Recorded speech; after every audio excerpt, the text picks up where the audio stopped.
Madam President. The senator from Utah.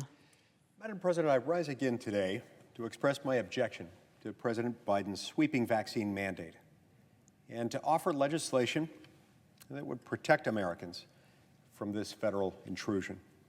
As I said yesterday, the federal government has no business mandating COVID-19 vaccination for all Americans. Unfortunately, at least some of my colleagues disagree. The President of the United States said while announcing the mandate, quote, "This isn't about freedom or personal choice." This isn't about freedom or personal choice. It stuns me to think that a sweeping federal mandate could be about anything other than freedom or personal choice.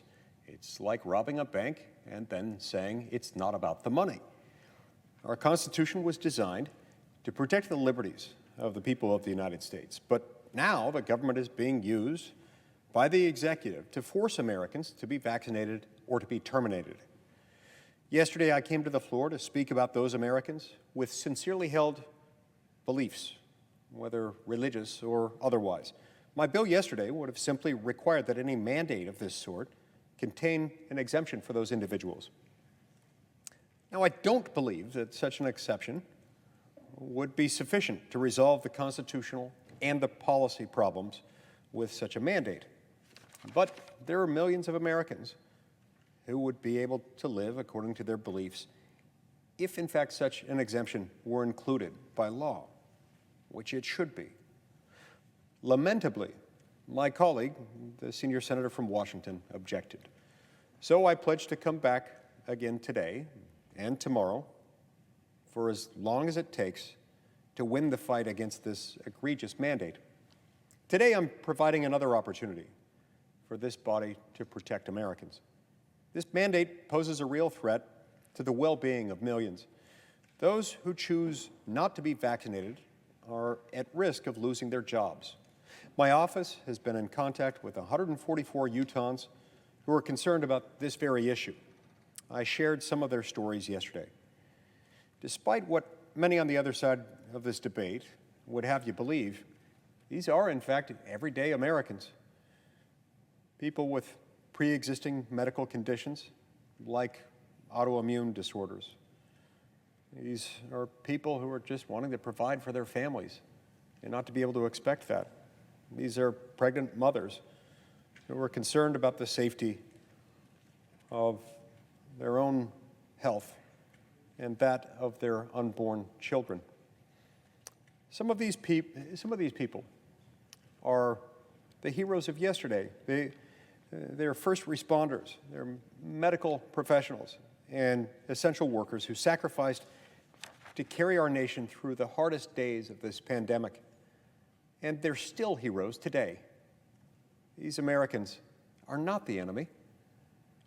President Biden and those who support this effort are grasping for solutions they believe can bolster their political position and shift blame on the status of the pandemic. Those paying the price are the people back home, including many of the people I just described. So today I offer another proposal. This bill would provide those Americans harmed by this mandate with a means of recourse. Under this bill, those who lose employment or lose their livelihoods due to this mandate may sue the United States for relief. The bill would make these very Americans whole after the President of the United States made working impossible for them. This bill is only one of many that I've introduced to combat this unconstitutional, unwarranted, indefensible mandate. While I believe this mandate will eventually be invalidated in court, I'm quite confident that it will. Until that day comes, these bills can provide businesses and the American people with the certainty that they need to make their own decisions. We'll be protecting their God-given and constitutionally protected right to make medical decisions for themselves. And so, Madam President, I'm here today, and I'll be back tomorrow in fighting against this mandate for as long as it takes. Madam President, as if in legislative session, I ask unanimous consent that the Judiciary Committee be discharged from further consideration of S. 2840, and that the Senate proceed to its immediate consideration. Further, I ask unanimous consent that the bill be considered read a third time and passed, and that the motion to reconsider be considered, made, and laid upon the table. Is there an objection? Reserving the right to object. Majority Whip. More than 680,000 Americans have died from COVID. The majority of these deaths occurred before we had viable, effective, and safe vaccines. Doctors were begging for these vaccines to save lives. And now we have 3 safe, effective, widely available vaccines in America. All 3 have proven successful and safe. However, 1 in 4 adults in America still refuses to get the vaccine. According to CDC, these unvaccinated individuals, listen to this, these unvaccinated individuals are 10 times more likely to be hospitalized from COVID, 10 times more likely to die from COVID than those who got the shot. And as long as large numbers of Americans remain unvaccinated, this virus is going to continue to spread and raise the risk of mutation and more deadly variants. We've tried approaches to incentivize people. What more can we do? We created a lottery in Illinois and said if you're vaccinated, you're automatically buying a lottery ticket. You don't even have to pay for it. The head of the Federal Bureau of Prisons union for employees with only 50% of those working in federal prisons vaccinated said they were going to set up a popcorn machine at the prisons and break room in the hopes of getting people to be vaccinated, trying everything to get people to try the vaccine.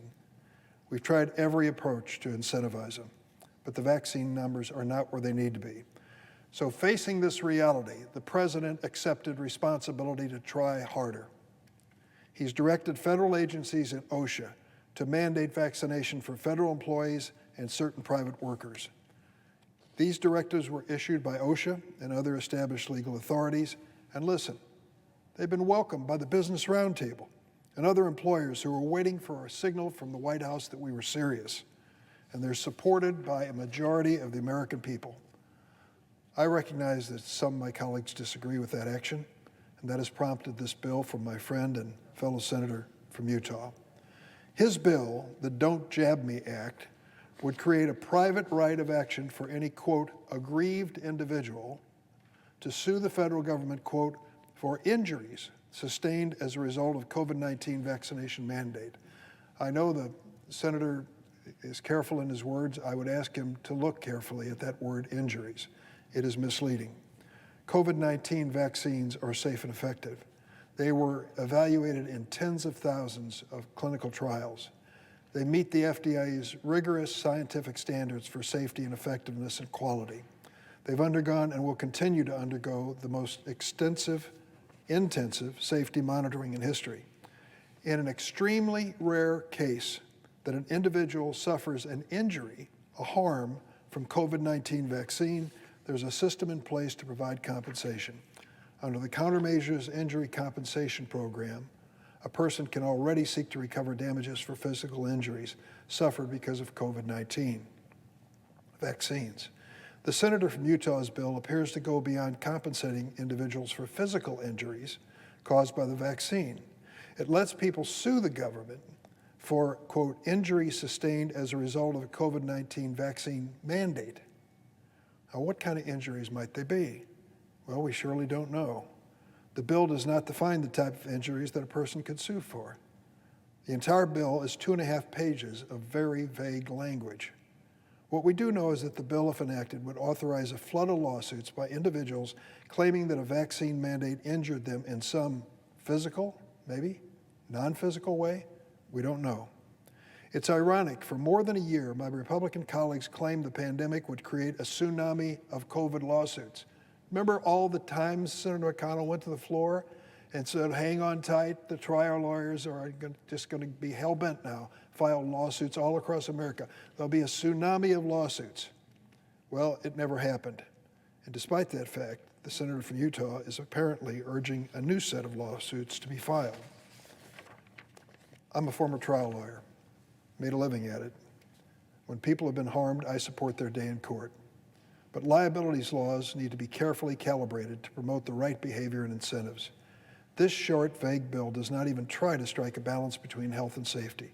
It's just a shot across the bow aimed at entities that are using vaccine mandates.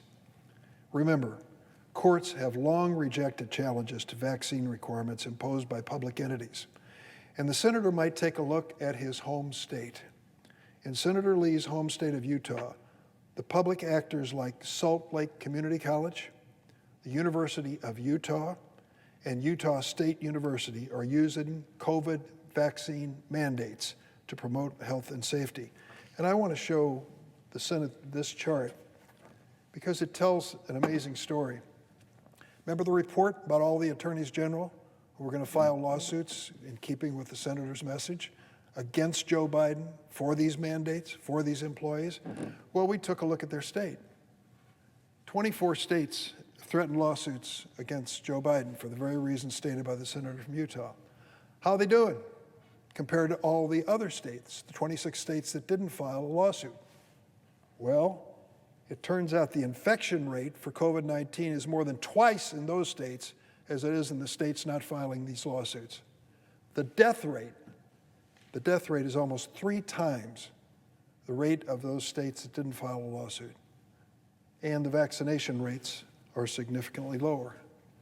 So for those who have an idea about guiding a state to the right outcome, shouldn't public health and safety be important? I'm sure we all understand the issue of liberty and how important it is to America, but there was a word before liberty that the Founding Fathers used: life. Life. These vaccine mandates are about saving lives in America, and it's for that reason that I object. Objection is heard. Madam President, I appreciate the insight provided by my friend and distinguished colleague, the senior senator from Illinois, and the assistant majority leader. I respectfully submit that this is about allowing people to obtain redress for, among other things, the awful Hobson's choice that people are facing and are increasingly going to be facing as this mandate kicks in. Now, it hasn't issued yet. We still don't know what's in it. We still don't know his precise basis for the authority. We assume that he would have told us his precise basis for the authority if, in fact, it existed. I've scoured the United States Code looking for authority for the President of the United States to implement this unilaterally, and I have found none. So it is very significant, therefore, that when you're going to put this kind of a Hobson's choice in front of the people, you ought to be able to at least have the decency to tell them what your source of authority is. He still hasn't done it. If we assume that he's going to come up with one, and then he's going to issue a mandate, that mandate is going to put a whole lot of people in a terrible position, forcing them to choose between getting a vaccine that for whatever reason they don't want and termination, between submission and poverty. That's unfair. Now look, I get the fact that a lot of us were and are enthusiastic and grateful for the existence of the vaccine. I've received the vaccine, as has every member of my family. I think the vaccine is a good thing. I also understand that there are people who feel differently. In some cases, there are people who have been advised by board-certified medical doctors not to get the vaccine based on the existence of one or more autoimmune diseases, past personal or family history, and their idiosyncratic reaction to other vaccines or to this vaccine. There are other people who might have religious or other sincerely held personal beliefs that might make this choice a really unfair one for the federal government to force upon them. And so, yeah, I'm glad we've got the vaccine. I think the vaccine's good. I think the vaccine is helping a lot of people. But to tell every American that he or she must get this under penalty of losing a job, and then for the president, after acknowledging that he doesn't have authority to mandate this for every American, turns America's employers, all those with more than 99 employees, into the COVID-19 vaccine police for the entire country is unjustifiable. even at a policy level, before we get to the obvious constitutional defects and the lack of any semblance of any statutory authority. So I'm disappointed that we can't pass this one today. I'll be back again tomorrow. I will continue to come back for weeks to come because the American people deserve better than this. They deserve not to have people in Washington, D.C. purporting to make very personal health care decisions for them and conditioning their own private sector employment on compliance with the dictate of one man in Washington, D.C. Madam President.